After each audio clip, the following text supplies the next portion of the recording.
Hey, welcome back to Milton Daily Homes. Chuck here. We got a list of 10 properties today, and on the 25th of August, we're doing the Milton buyer class. So if you want to sign up for that, just head over to that link over there and leave your information. We'll get back to you. So Beard is the first one up, 369. It's a Bryant model. It's 1235 square feet, plus it has a finished basement. It would be nice to see a bathroom in the finished basement because there's only one full bathroom upstairs. It's got a good open concept floor plan. The colors look a little bit dated to me, but overall it looks like it's been well kept. And there's a model called the Bolton, which is about 30 square feet more than this, and they're in a lot of the newer parts by the escarpment. And so the last one of that sold for $363 without a finished basement. So you know that the price is somewhat in line here, and it's just a question of finishes and whether or not they really excite people. I think it's going to be the difference on that one. Kerr Trail is a croft side, and it's 1360 square feet or 1380, something like that. End unit, all brick, which is good. It's got a little enclosed front porch, and you can see some nice finishes in here too. We talk a lot about kitchen clutter. There's things on the countertop here. There's things on the fridge. And you'll see that with a couple of today's listings, and it really makes a big difference. And people a lot of times look at me, I think, like I'm crazy, but the precision, the fine details is really what separates a home from selling or not selling in most cases. Now, this is a very active price range, and I think they're going to do well. There's one we profiled yesterday on Barclay. It's the same model as this one, siding onto a park with a finished basement. So call that between 10 and 15,000 difference, and the price is 10 or 15,000 apart. So I think these guys are going to do well. What I like about these guys competitively is that they have a really nice landscaped backyard. It's a good space, and this time of year, outdoor space really does matter in terms of impression and how you sell. It doesn't always add a lot of value, but it definitely gives that nice feeling when people walk in. So the next one up is Beaver Court, 419, and it's a single car garage, but it's an oversized single. And you get inside, it's more of a galley kitchen. It's got a gas stove.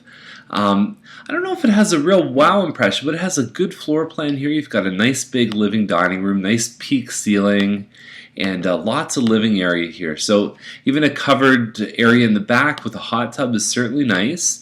Now at 439 there was a double car garage, split level, and it was up at 439, sold in a little less than a week. And so having a single garage, is it going to make a difference? I think these guys are pretty well priced. They've got a good lot. It's about 32 by 115. McTrack is the next one, 444.9. Tried to figure out which model this one is, but it was a little hard to tell. They do have a finished basement, which I think is definitely helping their cause. 2 full bathrooms upstairs, plus a bathroom down in the basement. Now, again, taking this stuff off the fridge, taking the Swiffer out, I mean, all those things are noticeable in the pictures. And, you know, even opening the drapes over here, they might have closed them because it's not fenced, but it takes away from, you know, the nice backsplash and the corner cabinets and all those kind of things. So, you know, the clutter, it's little things. You know, for the pictures, they probably could have taken this out. And I do think it's a great looking listing, even the stuff in the shower. And I don't think it's a danger of them selling or not. But I think it's just those little impressions. In general, if you're thinking about selling, that advice really does count, is really looking at things through a lens. Now, to fence this backyard, I'm guessing, because in Charlton you usually share the cost of a fence with your neighbors. It can get a little bit political, but probably to fence this is anywhere between $1,000 and $2,000, probably a little bit more towards the $1,000 than the $2,000. But detached home with a finished basement for under $450. Very nice, and I think they're definitely going to do well. Fasken is 453.9. It's a semi-detached with no finished basement, and at first glance you look and go, oh, it's not even a competition. Another thing that's a great investment, these lights have been around for about 40 or 50 years. Get them out of there. They don't belong in a house that's being sold, and it's a relatively small thing to fix that up. You know, it's got a good open concept floor plan. There's a lot of space in this one. I just don't know if at $450 somebody might be swayed by some of their detached options for perhaps a little bit more, or even the previous one for a little bit less. Now Bennett is $465. It says it's about 1,900 square feet. My understanding about this model is it's a lot closer to 1,800 square feet. Potentially you could do 2 cars side by side in the driveway. It'd be hard to tell. Nice dark hardwood floors here. And everything looks like it's in order. Big fluffy towel here would have been a nice thing in terms of getting it ready. But yeah, hardwood on the second floor. We've talked about this on episodes. Typically from a value standpoint, about a 50% return on what you spend, whereas if it's on the main floor, you're talking about 100% or sometimes a little bit more. There you go, nice green grass, which is hard to find. You'll see a lot of listings right now that do not have the green grass, and I think that's another thing that very small probably doesn't have a huge difference in the value, but the impression is much stronger. And so this price looks like it's pretty much in line with what you'd expect. And it says new sod in the description too, so I bet you they've been watering it like crazy. Boost field is at $474.9. I think it was at $489, and so no complaints at all about the inside. I think it looks beautiful. Nice renovated kitchen. You've got this sort of stone look on the walls, pot lights, just great renovations here. The bathroom's been done.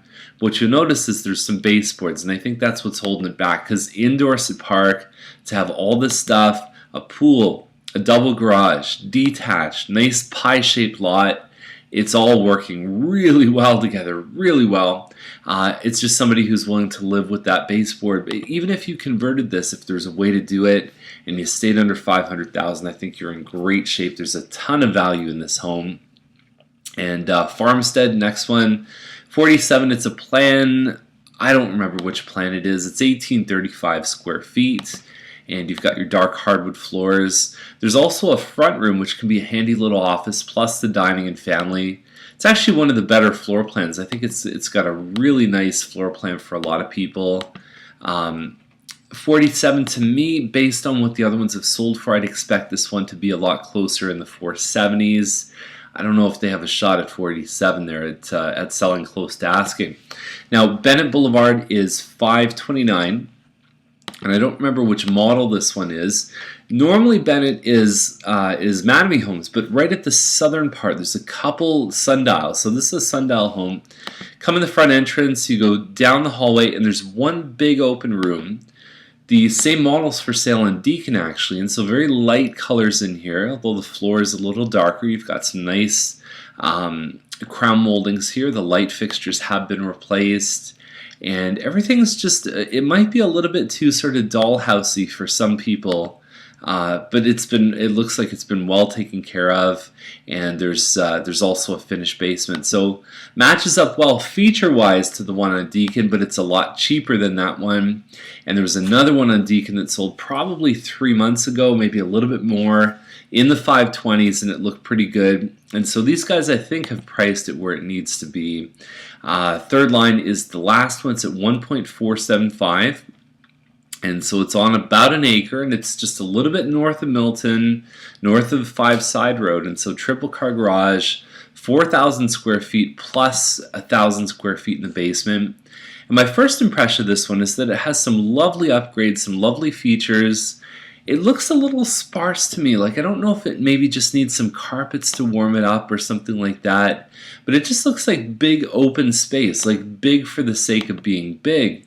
And it's a beautiful kitchen. There's a lot of money that's been spent in there.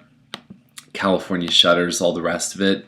There's the finished basement with the home theater. But I don't know, like, have a look at the virtual tour, see what you think. I mean, if we assume that a home like this in town with a triple car garage, it's got to be worth at least $1 million if it was on a normal piece of land. Let's say it was a nice Heathwood home or something, and then you sit there and say, okay, it's on an acre, the land obviously goes up, but you're a little bit further out in the country too. You're not right in town, so you kind of you gain value for the size of the land, but then you're a little further, which tends to reduce the value slightly. So my first impression, just from doing a bit of a comparison in my head, it seems a little bit high.